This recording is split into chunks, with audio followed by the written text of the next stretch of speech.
Ang pangyayari, nagkilos protesta sa MRT North Avenue Station ang ilang mga magsasaka upang ipanawagan sa pamahalaan na ipatigil ang planong pagpapalawak ng sistema ng MRT mula Quezon City hanggang San Jose del Monte, Bulacan sa pamagitan ng MRT 7 project. Ayon sa grupo, tinatayang nasa 1,200 mga magsasaka ang inaasahang mawawala ng tirahan at hanap buhay dahil sa mahigit 63 bilyong public-private partnership project sa pagitan ng gobyerno at Universal LRT Corporation na MRT extension.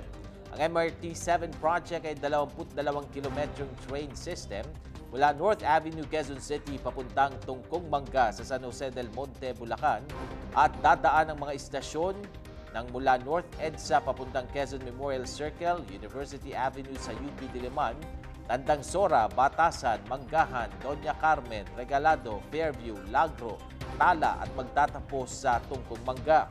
Bukas nakatakdang magmarcha ang nasabing grupo mula Tungkong Mangga papuntang Mendiola upang patuloy na ipanawagan ang pagbabasura sa nasabing proyekto.